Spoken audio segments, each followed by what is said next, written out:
எனக்கு உயிர் கொடுத்த பசியே, அந்த உயிரை பாதுகாப்போடு கருவில் சுமந்த பூமி தாயே, உங்கள் துணையோடு நிகழ்ச்சியை துவக்குகின்றேன். பசி உணவு மகேந்திரன். பெண்கள் நலம் பகுதி 3. இப்போ இது 2 சேனல் இருக்குது. ஏன்னா சப்ஜெக்ட்ன்றதால சேனல் பேரை சொல்லிடுறேன்.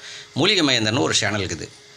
அடுத்து மண் திருவிழா மண் குளியல் அப்படின்னு 2 சேனல் இருக்குது. இந்த 2 சேனலில் பார்த்துன்னு வந்தால் தான் புரியும். ஏன்னா 2 சேனல்லையும் வீடியோ விடுவேன் நான். அதுக்காக கண்டினியூவாக பார்த்துன்னு வாங்க.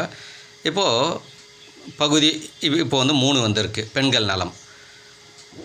இப்போது ஒரு பெண்ணுக்கு மாத விலக்கு நடக்கிறது, வலி இல்லை. கருணிப்பதற்கு திருமண வாழ்க்கைக்கு அந்த பெண்ணினுடைய உடல் தகுதியாக இருக்கிறது. ஒன்று புரிஞ்சுக்கணும். இப்போது 2வது பெண்ணுக்கு மாதவிலக்கு நடக்கிறது, ஆனால் அந்த மாதவிலக்கு டைமில் வலி இருக்கிறது. அப்படி என்றால் அப்போ அந்த வளர்பிறை ஆற்றலும் தேய்பிறை ஆற்றலும் சந்திரனுடைய ஆற்றலும் அந்த பெண்ணினுடைய உடலில் பாதிப்பு இருக்குது அப்படின்னு. இப்போ 3வது ஒரு பெண்ணுக்கு மாதத்துக்கு 2 முறை 3 முறை மாதவிலக்கு நடக்கிறது. அப்படி என்றால் என்ன அப்படின்னா, இப்போது இந்த பெண்ணினுடைய உடலில் மாதவிலக்கு நடக்கும் பொழுது வலி இருக்குது என்றால் அந்த முட்டை தரம் இல்லைன்னு அர்த்தம். இதில் என்ன புரிஞ்சுக்கணும், அந்த சத்து குறைபாடாக இருக்கிறது. குறைபாடால் அந்த முட்டை வளர்ச்சி இல்லை, அது கெட்டு போகுது. இப்படி எடுத்துக்கலாம், எப்படி வேணாலும் எடுத்துக்கலாம். புரியுதுங்களா? இப்போ மாதத்துக்கு 2 முறை 3 முறை நடக்குது என்றால் அந்த பெண்ணினுடைய உடலில் கருமுட்டை டோட்டலாக கெட்டு இருக்குது. கெட்டு போன முட்டையை உள்ளே வச்சுக்க முடியாதில்ல வீட்டுக்குள்ளே. இப்போ நம்ம 10 முட்டை வாங்கிட்டு வரோம், கோழி முட்டை ஒரு 8 முட்டை கெட்டுட்டு இருக்குதுன்னா வச்சுக்கிறோமா, தூக்கி வெளியே போட்டுறோம்ல. ஏன்னா ஸ்மெல் அடிக்கும், நாற்றடிக்கும், வீடு ஃபுல்லாக இன்ஃபெக்ஷன் ஆகிடும். அது மாதிரி இந்த உடலுக்குள்ளவே அந்த முட்டை எல்லாமே என்ன கெட்டுட்ருக்கு. ஏன் கெடுது அப்படின்னா அதனுடைய வளர்ச்சி இல்லை. வளர்ச்சி இல்லாததுக்கு அந்த பிரபஞ்சகத்தோடு இந்த உடல் இணையணும். நம்ம படிப்பு, வேலை வாய்ப்பு, நம்ம ஆஃபீஸரு, இது அதெல்லாம் அந்த உடம்பு ஒத்துக்காது, அது மனம்தான் ஒத்துக்கும்.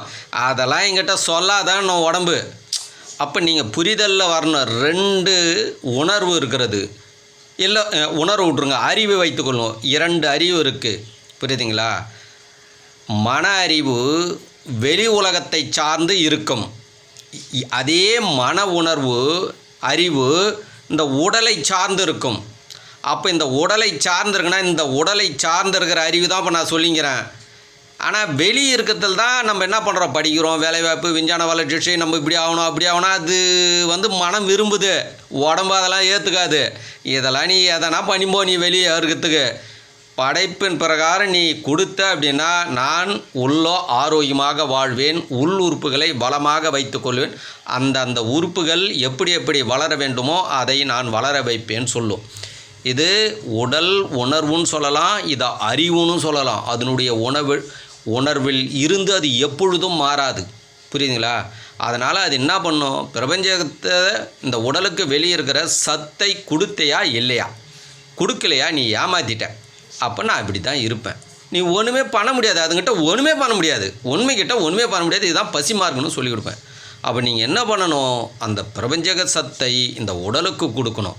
நீங்கள் மருத்துவம் எடுங்க, நீங்கள் எதை எடுங்க, நீங்கள் எல்லாத்துக்கும் எது வேணாலும் போங்க, அது சாப்பிட்ற வரல சரியாக இருக்கும். அதை நிறுத்தினா ஆட்டோமேட்டிக்காக அது வேலைக்கு போயிடும். அப்போ அது எதில் நிற்கும், அதனுடைய மூலத்தில் நிற்கும். புரியுதுங்களா? அப்போது அந்த மாதவிலக்கு என்பது எது என்றால் பனிநீர். அதிகாலை வெடிகாலத்தில் பிரம்ம முகூர்த்தன்றாங்க பார்த்தீங்களா, அது எது என்றால் இந்த பனி காலத்தில் பனி வருதில்ல, அந்த பனி எப்படி உற்பத்தி ஆகுதுன்னு இதை புரிஞ்சினா தான். ஒரு ஆள்கள் ஒன்று சொல்லுவாங்க, அதெல்லாம் தவறு நான் சொல்ல, எனக்கு புரிஞ்சதை என்னுடைய உணர்வை மட்டும் நான் பதிவு பண்ணுவேன். புரியுங்களா? பனி என்பது மேலே ரொம்ப ஹைட்லாம் போயிட்டிங்கன்னா பனி கிடையாது, பூமி கிட்ட தான் பனி அதிகமாக இருக்கும். பனி என்பது பூமி தாயோடோ மாதவிலக்கு. அதிகாலை ஒரு பெண் குளித்து விட்டு கோலம் போட்டால், வெளிச்சம் வருவதற்கு முன்பு கோலம் போட்டால் பூமியை நெருங்கி அந்த பனி நீர் மேலே வந்திருக்கும், எனர்ஜி வந்திருக்கும். அதுதான் பிரம்ம முகூர்த்தம். அதை நீங்கள் உரியும் பொழுது சுவாசத்தின் மூலிமா உள்ளே போகும்போது அது போய் அந்த சினைப்பைக்கு எனர்ஜியை கொடுக்கும், கருமுட்டை வளர்ச்சி இருக்கும், கர்ப்பப்பைக்கு எனர்ஜியை கொடுத்து கர்ப்பப்பையை வளமாக வச்சுக்கணும். கர்ப்பப்பை இருக்கிற பிரச்சனையிலே தீர்த்துரும், சினைப்பையில் இருக்கிற பிரச்சனைகள் எல்லாம் சால்வ் பண்ணிவிடும். அதனால தான் பெண்களை கோலம் போட சொன்னார்கள். மண் தரையில் போன டைல்ஸில் போட்டுங்கிறீங்க, கிடையாது, மேலுக்கு வராது, அப்படியே உள்ளுக்கு அமிங்கிடும் பனி. அதெல்லாம் படைப்பெல்லாம் யாராலையும் நீங்கள் தடை பண்ண முடியாது. அது உங்கள் கட்டுப்பாட்டுக்கு வரவே வராது. அந்த கட்டுப்பாட்டுக்கு நீங்கள் போய் ஆகணும். புரியுதுங்களா? இதை புரிந்து இதெல்லாம் உங்களுடைய பிள்ளைங்களிடம் பேசுங்க கொஞ்ச நேரம். அப்போது அந்த பனி நீர் கிடைக்கல, அப்போது அது பூமி கிட்ட இருக்கும். நீங்கள் வேற போகிறத்துலையோ இந்த பனி காலத்தில் பாருங்கள், பூமி கிட்ட நெருங்கி இருக்கும். ஹைட்டாகிற மரத்தில் மேலே ஏறி பாருங்கள், இப்போ மாடியில் கூட பாருங்கள், நாங்கள் பாருங்கள் அங்கே கம்மியாக இருக்கும் பனி, பூமி கிட்ட. அப்போ பூமியில் இருந்து மேல் நோக்கி வருகிறது பனி நீர். என்ன பேர் வச்சுக்கிறாங்க? பனி நீர். அதுதான் பனிக்குடம். உள்ள கர்ப்பப்பை என்னது பனிக்குடம் வந்துடுச்சான்னு கேட்குறாங்கல்ல, அந்த நீர் தான் உங்களுடைய மூதாதி ஆதி தாயோட நீர். அதில் தான் நீங்கள் உங்களுடைய உடலே உற்பத்தி ஆகிறது. அதுதான் பெண்ணினுடைய மாத விளக்கு. பிடிச்சிங்களா? இது எல்லாம் பொறுமையாக யோசிக்கணும். பரபரப்பு வீடியோ பார்க்கும்போது பார்த்துருங்க. இதில் பரபரப்பில் எந்த பார்க்காதீங்க. தயவுசெய்து சொல்கிறேன், பரபரப்பில் எந்த பார்க்காதீங்க, நிறுத்திடுங்க. புரியுதுங்களா? பொறுமையாக இருக்கும்போது 1 முறைக்கு 2 முறை 3 முறை இதை கேளுங்க. புரியுதுங்களா?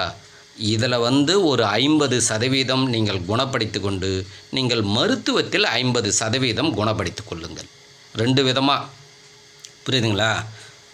அதுக்காக நம்ம மருத்துவத்தையும் தவறுன்னு சொல்லக்கூடாது. அதில் கொஞ்சம் எடுத்துக்கோ. இது செலவில்லாமல் எளிமையாக கிடைக்கிறது. இதையும் எடுத்துக்கொள்ளுங்கள். அப்போது அந்த கருமுட்டை உள்ளே கெட்டு போயிருக்கு, கெட்டு போன முட்டை உள்ளே இருந்தால் இந்த சினைப்பை கெட்டுவிடும். அப்படின்னு என்ன பண்ணும், இருக்கிற முட்டையெல்லாம் தூக்கி வெளியே அடிச்சுக்கினே இருக்கும். அதனால தாங்க 2 முறை நடக்கிறது. அவங்களுக்கு என்னென்னா ஹீமோகுளோபின் கம்மியாக இருக்கும். இப்போ அந்த ஹீமோகுளோபின் என்றால் என்ன கண்டினியூவாக வரும் பாடம். புரியுதுங்களா? கண்டினியூவாக பார்த்துன்னு வாங்க. இன்றைக்கி என்ன பண்ணிடுங்க புரிய வச்சுருக்கேன். கருமுட்டை கெட்டு போயிருக்கு, கெட்டு போன முட்டையை உள்ளே வைத்து கொள்ளாது, தூக்கி வெளியே அடிக்கும். அதனால்தான் வெளியே முட்டைகள் நிறைய முட்டைகள் எத்தனை முட்டைகள்லாம் எனக்கு கூட தெரியாது. அந்த கெட்டு போன முட்டைகள், புரியுதுங்களா? அதெல்லாம் வெளியே வந்துக்கினே இருக்கணும். அது வெளியே வந்துட்ட பிறகு அமைதியாக இருக்கும். அதனால தான் அவங்க உடம்புல வலிமை இருக்காது, சோர்வு இருப்பாங்க, டல்லாக இருப்பாங்க எப்பொழுதுமே. அது தவறுங்க. பெண் குழந்தையை பெற்றவர்களே இதை உலக மக்களுக்கும் சொல்லிக் கொடுங்க. நீங்கள் மட்டும் கேட்டு அமைதியாக இருந்துடாதீங்க. எல்லா பெண் குழந்தையும் நலமோடு வாழ வேண்டும். புரியுதுங்களா? அந்த உணர்வோடு நான் சொல்லிக் கொடுக்குறேன். நீங்கள் மட்டும் பார்த்துட்டு மற்றவங்களுக்கு சொல்லக்கூடாதுன்னெலாம் இருந்துடாதீங்க. மற்றவங்களுக்கும் சொல்லிக் கொடுங்க. எல்லா பெண் குழந்தைகளும் பூமியில் உடல் நலமோடு வாழ வேண்டும். புரியுதுங்களா? அடுத்தது 6 மாதத்துக்கு ஒரு முறை மாத விளக்கு நடக்குது, 4 மாதத்துக்கு ஒரு முறை மாத விளக்கு நடக்குது. அடுத்த பார்ட்டில் வரும். ரொம்ப அதில் ஒரு பெரிய ரகசியம் இருக்குது. புரியுதுங்களா? அதனால் அதிகமாக கவனிங்க. இன்றைக்கி புரிஞ்சிருக்கோம். நல்ல முட்டை மாதத்துக்கு ஒரு முறை கரெக்டாக வரும். அடுத்து இருக்கிற கெட்டுப்போன முட்டைகள் நிறைய இருந்தால் தூக்கி வெளியடிக்கும். அது எத்தனை முட்டை அடிக்கின்றது எனக்கு தெரியாது. புரியுதுங்களா? கெட்டுப்போன முட்டையை உள்ளே வச்சுக்காது, அது மட்டும் எனக்கு தெரியும். புரிஞ்சிச்சிங்களா? இன்றைக்கி அடிக்கடி மாத விளக்கு நடப்பதற்கு என்ன குறைபாடுன்றதை தெளிவாக தெரிஞ்சுக்கினீங்களா? இயற்கையோடு வாழுங்கள். புரியுதுங்களா? அந்த பனி நீர் மூக்கு வழியாக உள்ளே போனது தான் பிரம்ம முகூர்த்தம். பிரம்ம முகூர்த்தம்னா என்னன்னு புரிஞ்சுதுங்களா? ஏன் பிரம்ம முகூர்த்தத்தில் கல்யாணத்தை வைக்கிறாங்கன்னு புரிஞ்சுதுங்களா? தாலி கட்டும் போது கூட பிரம்ம முகூர்த்தத்தில் தாலி கட்டணுன்றான். அது எதா கூட தொடர்பு இருக்குது? தாம்பத்திய வாழ்க்கை எதா கூட தொடர்பு இருக்குது? கருமுட்டை எதா கூட தொடர்பு இருக்குது? கரு உற்பத்தி பண்ணுவதில், உயிரை படைப்பதில். புரிஞ்சிடுச்சு இல்லை? நீ சூப்பரா, மகிழ்ச்சியா, சந்தோஷமா, சிரிச்சிங்களா? சிரிச்சிக்கினே கேட்கணும், டென்ஷனாக கேட்கக்கூடாது. நான் கூட 1-2 டென்ஷனாக பேசுவேன். நான் சப்ஜெக்ட் அது மாதிரி அது நான் சிரிச்சிட்டு பாருங்க லாஸ்ட்டாக. புரியுதுங்களா? அதனால் நன்றி, மகிழ்ச்சி. எனக்கு உயிர் கொடுத்த பசியே, அந்த உயிரை பாதுகாப்போடு கருவில் சுமந்த பூமி தாயே, உங்கள் துணையோட நிகழ்ச்சியை நிறைவு செய்கின்றேன். பசி உணவு மகேந்திரன். நன்றி, மகிழ்ச்சி.